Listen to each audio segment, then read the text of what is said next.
vamos chamar Samuel Pancher e também o Ramiro Brits, que acompanharam lá em loco, dentro da Band, tudo o que aconteceu, trouxeram informação do Kassab dormindo, enquanto inclusive o Ronaldo Caiado falava, e outros pontos que a gente quer ouvir de vocês, dos bastidores, como foram as reações do público, quem era esse público, era só a imprensa e outros políticos ali relacionados. Boa noite de novo para vocês.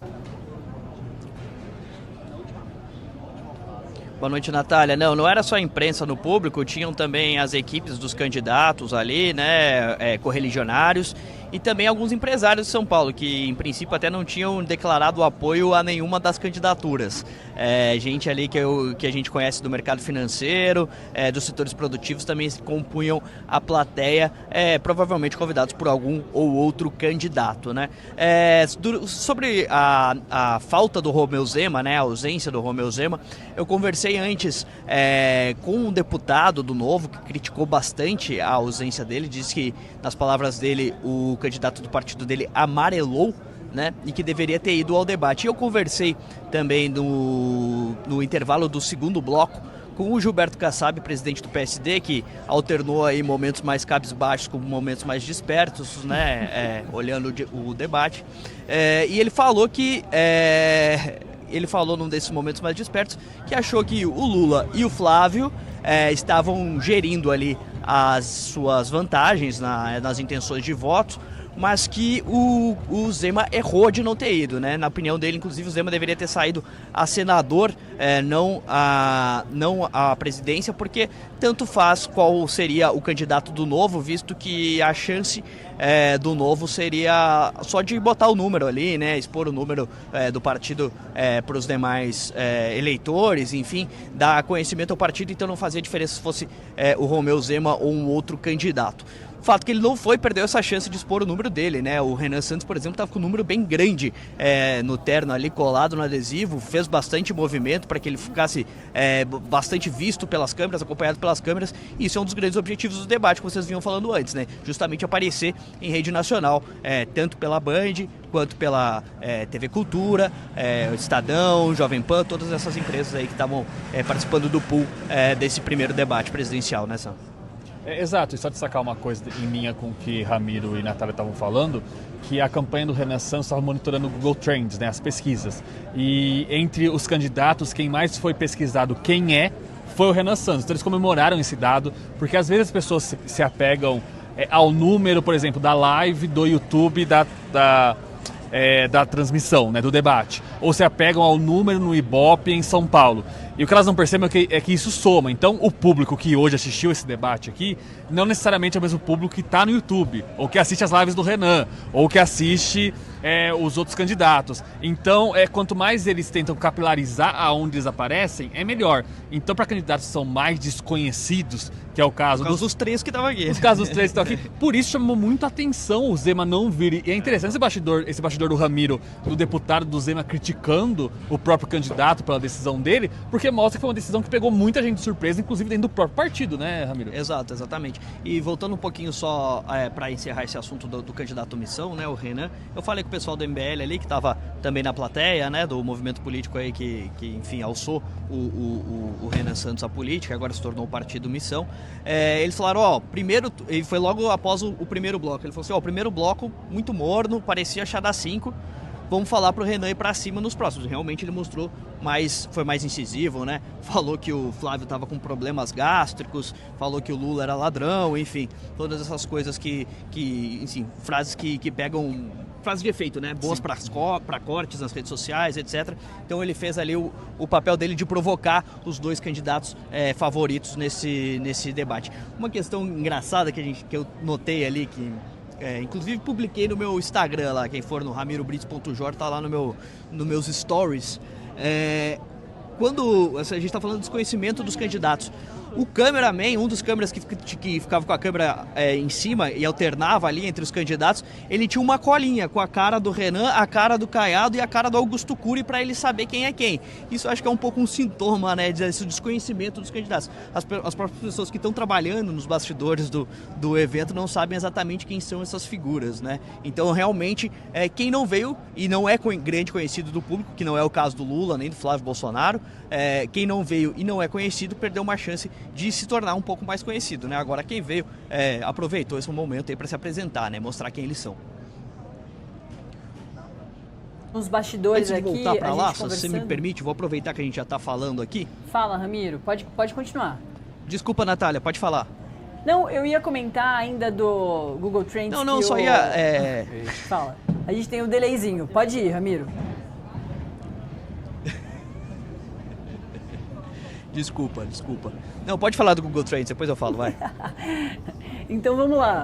Sam, na imagem que você mandou aqui pra gente, pro nosso bastidor, me chamou muita atenção que além do fato do Renan Santos estar lá em cima, passa Lula, o Flávio, que poderia ser essa outra pessoa, né, esse outro candidato bastante buscado, não aparecia, né? Esse é um bastidor aqui nosso, dos nossos grupos, da reportagem, do momento em que o Sam conseguiu essa foto aí, em um momentinho, né? Num momento específico ali, 8h28, o debate começou às 8h. Aí depois, como o Sam nos atualizou, o próprio Renan Santos passou o presidente Lula. Nesse momento, o presidente Lula estava na frente, estava com 100, né, pesquisas de quem é essa pessoa, as pessoas pesquisando quem é o presidente Lula. Depois vem o Renan Santos, depois vem o Ronaldo Caiado e aí, por último, aparece o Flávio Bolsonaro. Acho que isso é muito interessante, porque assim como o Ramiro Brits lembrou, Lula e Flávio são os mais conhecidos, mas não exatamente o próprio Flávio, né? Várias pesquisas vêm mostrando isso, que o Flávio ganha muito voto por causa do bolsonarismo, do sobrenome Bolsonaro, por carregar aí o capital político de Jair Bolsonaro, o que é bastante diferente com a questão do presidente Lula, e o presidente Lula é presidente pela 3ª vez ainda, né? Então ele realmente é uma pessoa conhecida por ele mesmo. O Flávio enfrenta essa questão. E aí tem toda essa crítica de era melhor o Flávio participar do debate. Para além de Lula também, né, muito ruim ter os dois que estão disputando o primeiro e segundo lugares aí das pesquisas, mas o Flávio não aparecer, não mostrar a cara, não conversar com o público da TV, que é esse público de TV aberta, um público muito grande. Isso talvez se reflita aí nesses dados todos que a gente está levantando e principalmente esse que você trouxe, o Sam. E só complementar uma coisa que eu ouvi, inclusive, de uma pessoa que é próxima à campanha do Flávio.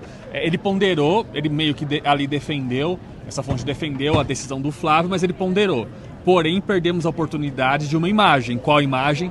Todos os candidatos no debate e o púlpito do Lula vazio. Então, ou seja, eles perderam a oportunidade de colar só na pecha, só no Lula, a pecha de que ele fugiu do debate. Então aí Flávio fugiu do debate também, né? E aí o Romeu Zema acabou não vindo, aí uma terceira ausência. Então, mesmo dentro da campanha do Flávio, talvez não tenha sido uma unanimidade essa decisão, né? Lembrando, né, que isso não é nada novo, né? Assim, Fernando Henrique Cardoso, em 1998, quando foi candidato à reeleição, não foi aos debates. O próprio Lula, em 2006, quando foi candidato à reeleição, não foi no primeiro turno. Jair Bolsonaro também não foi aos debates em 2022. Em 2018, né? Perdão, em 2018. No primeiro turno, então isso não é uma novidade. Agora, sempre que o candidato escolhe por não vir, vai ser chamado de fujão pelos concorrentes. Isso é um cálculo que as campanhas fazem. E uma coisa que chama atenção é que às 21h19, 9h19, o Flávio posta um vídeo no Instagram, né, enfim, espalha pelos grupos de WhatsApp, dizendo que ele não queira debater, ele quer debater o Brasil, mas ele quer debater o Brasil com quem está arruinando o Brasil, se referindo ao Lula. Eu acho que tanto o Flávio quanto o Zema usaram essa justificativa que não iriam ao debate porque o Lula não foi, mas você acaba dando um papel de centralidade muito grande ao Lula, né? Eles poderiam apresentar as propostas deles sem o Lula estar lá. Então, assim, como você disse, eles perdem essa possibilidade de falar que o Lula é o fujão e eles acabam passando por isso também, mesmo que eles tentam tirar essa imagem por meio das redes sociais e tal, mas atrelando ao Lula, parece que é uma eleição sobre Lula, ou você é Lula ou você é anti-Lula. E aí, isso é bom para o Lula. E aí acaba ficando meio bom pro Lula, né? Eu acho que quem ganha com isso é o Lula.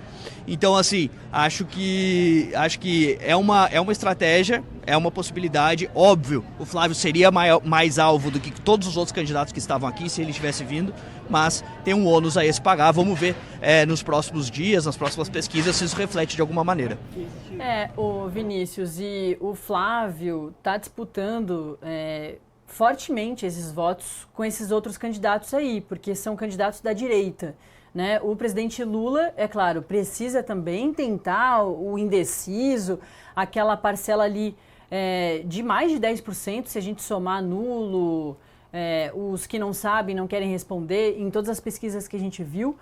Inclusive, esse número é a soma dos 3 que participaram hoje, né? Como a gente, antes de entrar aqui, de ter o debate, a gente brincou, juntando os 3 candidatos, Romeu Zema, Renan Santos Ronaldo Caiado, Renan Santos e o Augusto Cury, era a porcentagem ali dos 10%, 11%, que também é uma porcentagem muito parecida de quem não quer participar dessa decisão aí. Então é uma porcentagem muito grande de gente que o próprio Flávio vai tentar, né, falar com essas pessoas, o presidente Lula também, mas o Flávio disputa muitos votos da direita com essa gente que participou hoje, né?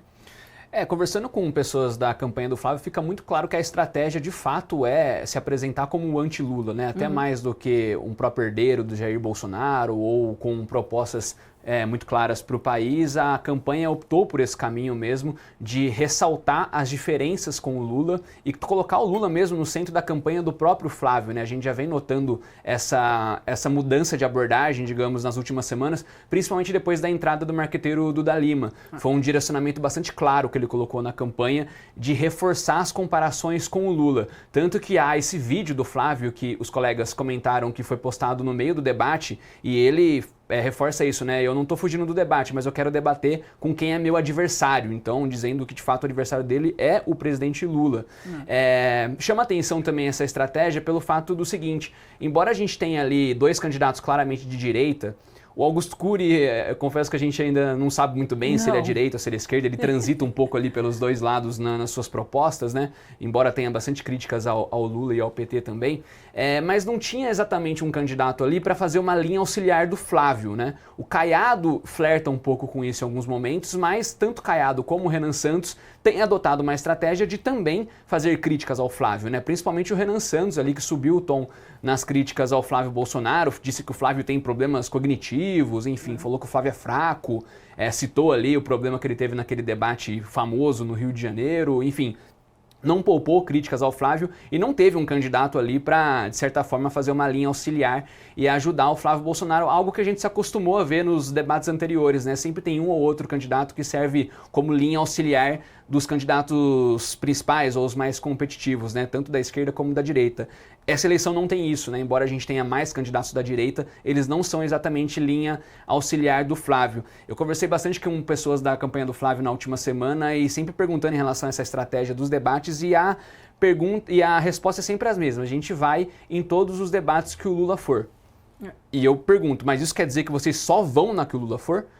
Mas a princípio é isso mesmo. E o Lula, a campanha do Lula tem sinalizado que ele deve ir só em um debate no primeiro turno, né? Então, provavelmente a gente verá esse embate Flávio-Lula no primeiro turno só em um debate. Pode ser que essa estratégia mude, né? As campanhas são vivas, né? As estratégias vão se alterando até de acordo com como a própria população, o eleitorado responde. Isso é medido por pesquisas em todas as campanhas. Pode ser que mudem essa estratégia, mas a princípio deve ser essa mesmo a estratégia das 2 campanhas. E é sempre bom ressaltar, né? Tanto o Lula como o Flávio não foram ao debate, mas o Lula deu uma entrevista. Ele deu uma entrevista gravada que foi ao ar justamente no horário do debate, então ele também, de certa forma, quis atrair atenção para ele neste momento, e o Flávio acabou soltando esse vídeo nas redes sociais também no meio do debate, né? Então não é que eles não estão preocupados com o debate ou não acham importante, pelo contrário, eles sabem que é um momento que centraliza a atenção da população ali